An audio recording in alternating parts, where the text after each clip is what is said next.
एक कल्पना करते हैं। जस्ट इमेजिन कि एक बहुत बड़ा समुद्री जहाज है ओके। और वो तेजी से डूब रहा है।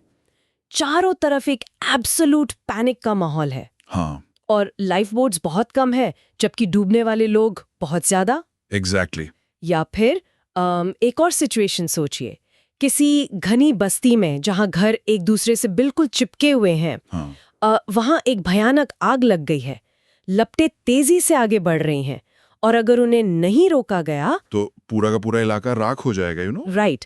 अब इन दोनों ही सिचुएशंस में कई मासूम लोगों की जान बचाने के लिए उस वक्त इमरजेंसी में कानून तोड़ना ही शायद एकमात्र रास्ता बचता है। किसी की प्रॉपर्टी डिस्ट्रॉय करनी पड़ेगी या ऐसी चॉइस लेनी पड़ेगी जो नॉर्मल दिनों में सीधा सीधा क्राइम कहलाती। तो ऐसे में क्या उस इमरजेंसी में कानून तोड़ने वाले इंसान को कोर्ट में एक आम मुजरिम या क्रिमिनल माना जाएगा? ये एक ऐसा सवाल है जो सुनने में शायद बड़ा सिंपल लगे। कोई भी नॉर्मल इंसान तुरंत कहेगा कि नहीं भाई, उसने तो जान बचाई है। बट क्रिमिनल लॉ के पॉइंट ऑफ व्यू से अगर हम इस पे डीप डाइव करें तो कहानी इतनी ब्लैक एंड व्हाइट नहीं होती।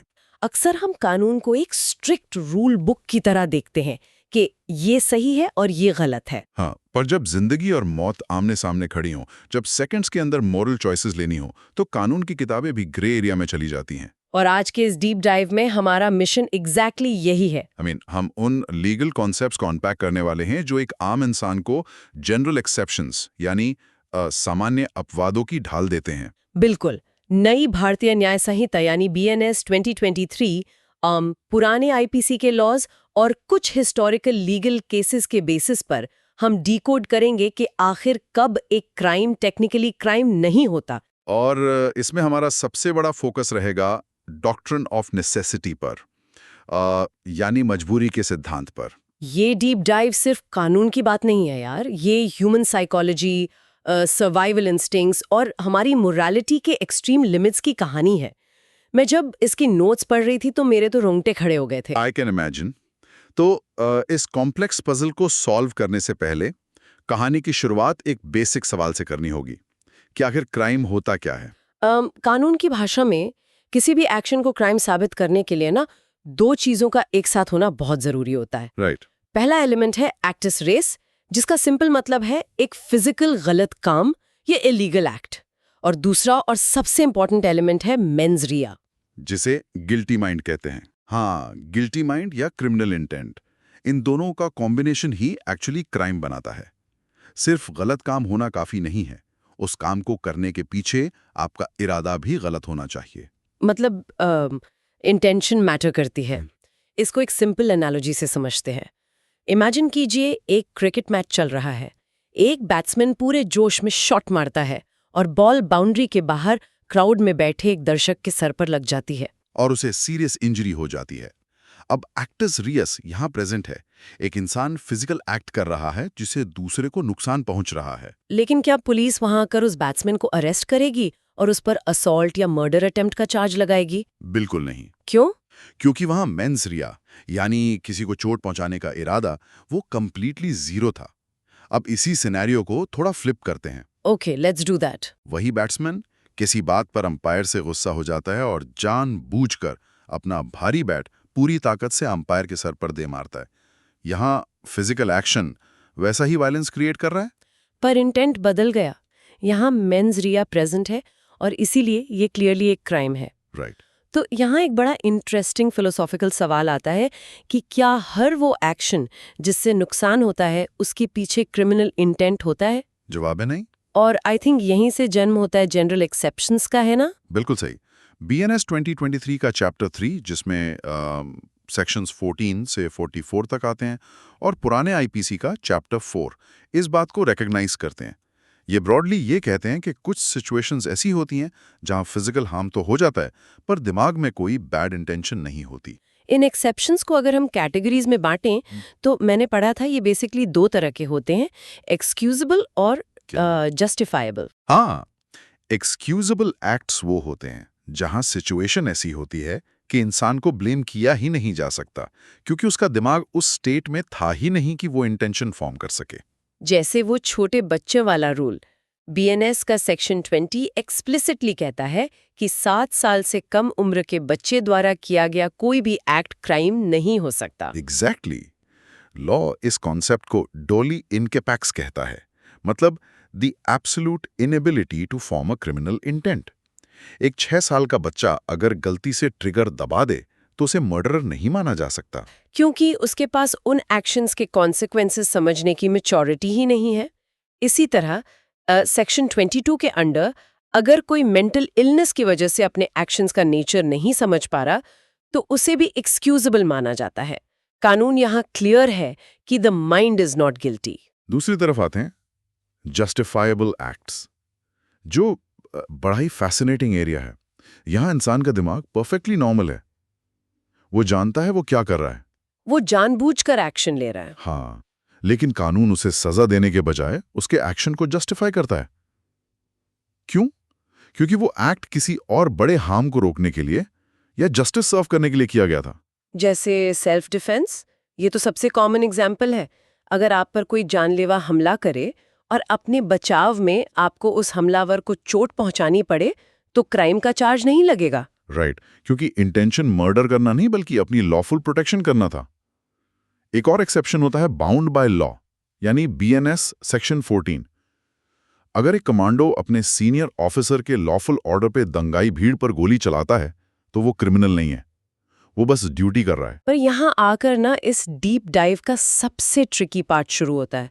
सोल्जर के पास तो एक क्लियर ऑर्डर था भाई, पर क्या हो अगर कोई रूल बुक ना हो, कोई ऑर्डर देने वाला ना हो, सिर्फ एक अचानक आई हुई आफत हो और हालात इतने आउट ऑफ कंट्रोल हो जाएं कि रूल तोड़ना ही आखिरी ऑप्शन बचे। ये बहुत ही एक्सट्रीम और डेस्परेट सिचुएशन होती है। वही ना, जब रूल बुक फॉलो करने से नुकसान ज्यादा हो और रूल तोड़ने से कम, तब कानून क्या करेगा? ऐसी डार्क सिचुएशंस को टैकल करने के लिए कानून को अपनी वो सख्त टेक्स्ट बुक वाली लैंग्वेज छोड़कर ह्यूमन एम्पैथी दिखानी पड़ती है। और इस एम्पैथी का लीगल नाम है डॉक्ट्रिन ऑफ नेसेसिटी, यानी मजबूरी का सिद्धांत। डॉक्ट्रिन ऑफ नेसेसिटी, इसकी नींव ना एक बहुत ही पावरफुल लैटिन मैक्सिम पर टिकी है। मैंने देखा था, क्वाड नेसेसिटास नॉन हबिट लेगम, जिसका मतलब है नेसेसिटी नोज नो लॉ, मजबूरी का कोई कानून नहीं होता। इस फिलॉसफी का लॉजिक बड़ा प्रोफाउंड है यार। कानून को सोसाइटी के भले के लिए बनाया गया था, है ना? तो अगर किसी एक्सट्रीम मोमेंट में उस कानून को तोड़कर ही सोसाइटी का सबसे बड़ा भला हो सकता है, तो लॉ तोड़ना असल में लॉ के स्पिरिट की इज्जत करना है।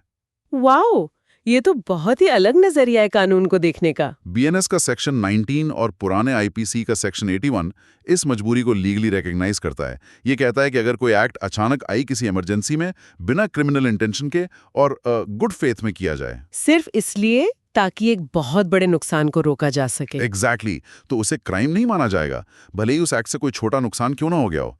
पर ध्यान देने वाली बात यह है कि कानून इमरजेंसी के नाम पर पूरी आज़ादी नहीं देता। ये एक स्ट्रिक्ट मैथमेटिकल फॉर्मूला जैसा है। ये आपको दो बुराइयों के बीच खड़ा करता है, the choice of two evils. और लॉ एक्सपेक्ट करता है कि इंसान लेसर इविल यानी कमतर बुराई को चुने, और वो खतरा इतना इमीडिएट होना चाहिए कि सोचने का टाइम ही ना मिले। इस फॉर्मूले को समझने के लिए वो क्लासिक लीगल सिनेरियो देखते हैं। मान लीजिए समुद्र में एक शिप का कैप्टन अपना जहाज चला रहा है, स्पीड बहुत ज्यादा है। अचानक ठीक उसके सामने धुंध में से एक छोटी नाव आ जाती है जिसमें करीब 30 लोग बैठे हैं। Oh no! जहाज की स्पीड इतनी है कि ब्रेक्स लगाने का कोई फायदा नहीं। अगर जहाज सीधा गया तो उन 30 लोगों का मरना तय है। कैप्टन के पास डिसाइड करने के लिए बस 2 सेकंड्स हैं। वो जल्दी से व्हील को राइट की तरफ घुमाता है। लेकिन वेट, राइट तरफ भी तो एक छोटी नाव हो सकती है ना? हाँ, लेट्स से वहां एक दूसरी नाव है जिसमें 2 लोग बैठे हों। कैप्टन का इरादा बिल्कुल क्लियर है कि वो 29 लोगों को बचाना चाहता है, पर उसे इस बात की नॉलेज जरूर है कि जहाज मोड़ने से वो 2 लोगों वाली नाव पक्का कुचली लाएगी, और आखिर में वही होता है, वो 2 लोग मारे जाते हैं। अब कोर्ट रूम में जब वो कैप्टन खड़ा होगा तो क्या उस पर मर्डर का चार्ज बनेगा सेक्शन 19 ऑफ बीएनएस के हिसाब से? नहीं, वो इनोसेंट माना जाएगा। बिल्कुल।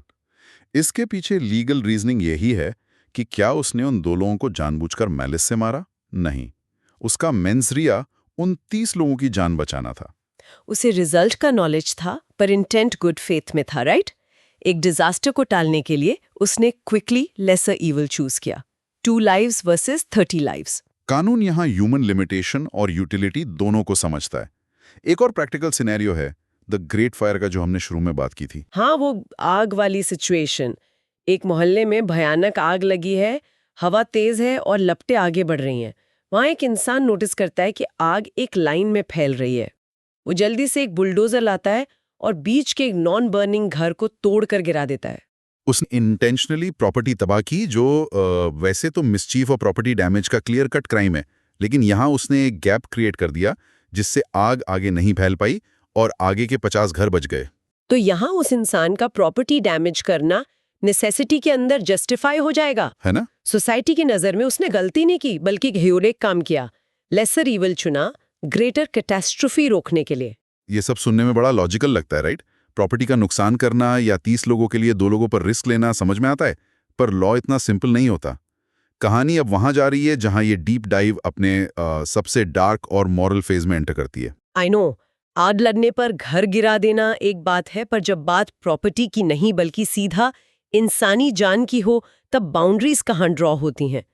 क्या अपनी खुद की जान बचाने के लिए किसी और इनोसेंट इंसान का कत्ल करना नेसेसिटी हो सकता है? क्या सर्वाइवल का इंस्टिंक्ट इतना बड़ा एक्सक्यूज बन सकता है कि वो मर्डर को जस्टिफाई कर दे? इस अनकंफर्टेबल सवाल का जवाब 1884 के एक स्पाइन चिलिंग केस ने दिया था। उसके फैक्ट्स तो किसी थ्रिलर मूवी से भी ज्यादा डरावने हैं। तुम Queen versus Dudley and Stevens case की बात कर रहे हो ना, जिसे मिग्नेट केस भी कहते हैं। जब मैं पढ़ रही थी तो मुझे लिटरली चिल्स आ गए थे। ये लीगल हिस्ट्री का लैंडमार्क केस है जो इंसानी फितरत और डर का ब्रूटल टेस्ट है। हाँ, वही केस। इसने नेसेसिटी डॉक्ट्रिन की स्ट्रिक्ट बाउंड्री हमेशा के लिए ड्रॉ कर दी। तो ये जुलाई 1884 की बात है। मिग्नेट नाम का एक yacht Cape of Good Hope से ऑस्ट्रेलिया जा रहा था। समुद्र के बीच भयानक तूफान आया और जहाज डूब गया। सिर्फ 4 लोग एक छोटी सी खुली लाइफ बोट में बच सके थे। ये 4 लोग थे captain Thomas Dudley, Edwin Stevens, एक सेलर जिसका नाम ब्रुक्स था, और एक 17 साल का कैबिन बॉय रिचर्ड पार्कर। इन चारों के पास खाने के नाम पर 2 छोटे टिन टर्निप्स यानी शलजम थे और कुछ नहीं। पीने का पानी तो एक बूंद नहीं था और वो जमीन से हजारों माइल्स दूर थे। My God! शुरुआती दिन तो उन्होंने टर्निप खाकर निकाल लिए। एक दिन उन्हें कछुआ मिल गया, उसको खा के सर्वाइव किया। पर धीरे धीरे उम्मीद और रेशन सब खत्म होने लगा। प्यास के मारे इनकी हालत पागलों जैसी हो गई थी। समुद्र का खारा पानी पीने से उन्हें और ज्यादा डिहाइड्रेशन हो गई और सबसे खराब हालत उस 17 साल के कैबिन बॉय रिचर्ड पाकर की थी, जो लगभग बेहोश और मौत के कगार पर था। करीब 20 दिन गुजर चुके थे। मौत का इंतजार करते हुए डडली और स्टीवंस के दिमाग में एक खौफनाक आइडिया आया। उन्होंने प्रपोज किया कि लॉटरी निकाली जाए, पर्ची सिस्टम, जिसका नाम आए उसे मार दिया जाए ताकि बाकी लोग उसका मांस खाकर कुछ दिन जिंदा रह सकें। ब्रूक्स ने इस आइडिया को रिजेक्ट कर दिया, पर हालात बिगड़ते गए। जब उन्हें लगा कि सब मरने ही वाले हैं, तो डडली और स्टीवंस ने प्रैक्टिकली कंक्लूड किया कि उस बॉय का तो वैसे भी कोई परिवार नहीं है, वो वैसे भी बेहोश पड़ा है, ऑलमोस्ट डाइंग, तो क्यों ना उसे ही मार दिया जाए। फाइन। और इस ग्रूसम किस्से के एग्जैक्टली 4 दिन बाद एक गुजरने वाले जर्मन जहाज ने उन तीनों को रेस्क्यू कर लिया। जब ये इंग्लैंड वापस पहुंचे तो सच बाहर आया। पूरा देश शांति में पड़ गया। डडली और स्टीफन्स पर कैबिन बॉय के मर्डर का ट्रायल चला। अब कोर्ट में आकर इस सिचुएशन को लॉजिकली देखिए। डिफेंस के लॉयर्स ने बहुत पावरफुली आर्ग्यूमेंट रखा। उन्होंने कहा कि ये डॉक्ट्रिन ऑफ नेसेसिटी का सबसे बड़ा एग्जाम्पल है। उनका आर्ग्यूमेंट था कि अगर ये लोग उस कैबिन बॉय को नहीं मारते तो 4 दिन तक चारों भूख से तड़प कर मर जाते। उनका लॉजिक था कि 1 वीक लगभग मर चुके इंसान की जान लेकर उन्होंने 3 हेल्दी लोगों की जान बचा ली। 3 life saved against 1 life lost. क्या ये चॉइस ऑफ लेसर इविल नहीं है? क्या नेचर का law of survival criminal law से ऊपर नहीं होना चाहिए? लेकिन जजेस ने इस आर्ग्यूमेंट को बिल्कुल रिजेक्ट कर दिया है ना। कोर्ट की रूलिंग थी गिल्टी ऑफ मर्डर। उन्हें डेथ पेनल्टी सुनाई गई, हालांकि बाद में क्राउन ने सजा कम कर दी, पर लीगल फिलॉसफी स्ट्रिक्टली सेट हो गई। सवाल यह है कि कोर्ट ने नेसेसिटी की दलील इनकार क्यों की? इस रूलिंग के पीछे लॉर्ड कोलरिज का जो एनालिसिस था, वो जस्टिस सिस्टम की आत्मा को डिफाइन करता है। उन्होंने कहा कि कानून किसी भी सोसाइटी को जंगल में कन्वर्ट होने की परमिशन नहीं दे सकता। अगर आज सर्वाइवल के नाम पर मर्डर जस्टिफाई हो गया, तो ये डिसीजन कौन लेगा कि किसकी जान ली जाएगी? एग्जैक्टली। किस कैलकुलेशन से एक कैप्टन की जान उस 17 साल के लड़के की जान से ज्यादा वैल्यूएबल हो गई? नेसेसिटी का लॉजिक तब टोटल क्रैश हो जाता है जब बारी ये मेजर करने की आए कि दो इनोसेंट जिंदगियों में से कौन सी कम इंपॉर्टेंट है। डडली और स्टीफन्स का कन्विक्शन हमें समझाता है कि टेम्पटेशन या सर्वाइवल इंस्टिंक्ट अपने आप में एब्सोल्यूट लीगल डिफेंस नहीं हो सकते। आप आग बुझाने के लिए घर तोड़ सकते हो, पर जब आप इंटेंशनली अपने फायदे के लिए किसी इनोसेंट की जान लेते हैं तो लॉ वहां रुक जाता है। कानून के मुताबिक कुछ एक्सट्रीम सिचुएशंस ऐसी होती हैं जहां एक इंसान का सबसे बड़ा मॉरल और लीगल ड्यूटी अपनी जान बचाना नहीं बल्कि अपनी जान सैक्रिफाइस करना होता है, पर दूसरे की जान लेना जस्टिफाइड नहीं है। तो मर्डर के मामले में बाउंड्री लाइन क्लियर हो गई कि necessity can never justify homicide. पर अब इस डीप डाइव के एंगल को ना थोड़ा शिफ्ट करते हैं। जिंदगी और मौत जैसा एक्सट्रीम ना सही, पर क्या सोसाइटी के रिसोर्सेज और इकोनॉमिक कंडीशंस नेसेसिटी क्रिएट करते हैं? मतलब अपनी जान बचाने के लिए आप मर्डर नहीं कर रहे, पर अपनी भूख मिटाने के लिए आप ब्रेड का एक टुकड़ा चुरा रहे हैं। तो क्या नेसेसिटी एंड लार्सनी यानी मजबूरी और चोरी के मुद्दे पर कानून थोड़ा नरम पड़ता है? ये एक ऐसा फिलॉसफिकल बैटलफील्ड है जिस पर सदियों से लीगल स्कॉलर्स भिड़ते आए हैं। हिस्टोरिकल डिबेट्स में दो बहुत बड़े थिंकर्स का नाम आता है जिनकी अप्रोच एक दूसरे से बिल्कुल ऑपोजिट थी। एक थे 17th सेंचुरी के फिलोसोफर सर फ्रांसिस बेकन, है ना? बेकन का नजरिया काफी ह्यूमन सेंट्रिक था। उनका मानना था कि अगर कोई इंसान डेस्परेटली भूखा है और मरने की कगार पर है तो उस वक्त अपनी जान बचाने के लिए खाना चुराना, टेक्निकल टर्म्स में चोरी नहीं कहलानी चाहिए। उनके लिए इंसान की एग्जिस्टेंस प्रॉपर्टी राइट से बड़ी थी। और उसके एक सेंचुरी बाद आए विलियम ब्लैकस्टोन, जिनके लीगल कमेंटरीज ने मॉडर्न कॉमन लॉ को शेप किया है। ब्लैकस्टोन का पर्सपेक्टिव स्ट्रिक्टली प्रैग्मेटिज्म पर फोकस करता था। उन्होंने बेकन के व्यू को रिजेक्ट करते हुए बड़ा सख्त रूल दिया। उन्होंने कहा था कि इकोनॉमिक नेसेसिटी चोरी का बचाव नहीं हो सकती। Right, exactly. आर्थिक मजबूरी चोरी का एक्सक्यूज नहीं है। अब ब्लैकस्टोन इतने क्रूअल क्यों थे? इसके पीछे उनका अपना डर था। उनका लॉजिक था कि अगर एक बार हमने लीगल सिस्टम में भूख या गरीबी को क्राइम का एक्सक्यूज मान लिया तो इसका मिसयूज रोकना इम्पॉसिबल हो जाएगा। फिर तो हर चोर कोर्ट में आकर यही कहेगा कि उसे मजबूरी थी, पैसे नहीं थे। इससे प्रॉपर्टी का पूरा कॉन्सेप्ट ही इवेपोरेट हो जाएगा और इकोनॉमी कोलैप्स कर जाएगी। और इसलिए लॉ को इमोशन से दूर ऑब्जेक्टिव रहना जरूरी है। इंडियन क्रिमिनल लॉ की फाउंडेशन पर भी ब्लैकस्टोन के सख्त प्रिंसिपल का इन्फ्लुएंस दिखता है। कोर्ट सिर्फ मैं भूखा था सुनकर चोरी को जनरल एक्सेप्शन नहीं मान लेती। पर इन सब सिचुएशंस में, चाहे वो शिप कैप्टन की चॉइस ऑफ टू इविल्स हो या इनसेन एक्ट का एक्सक्यूज हो, एक बहुत बड़ा प्रोसीजरल सवाल उठता है। मान लीजिए कोई अक्यूज्ड कोर्ट में डंके की चोट पर कह रहा है कि जज साहब, मैंने कानून नेसेसिटी की वजह से तोड़ा। तो कोर्ट ये कैसे इंश्योर करेगी कि वो सच बोल रहा है या सिर्फ सजा से बचने के लिए एक स्टोरी घड़ रहा है?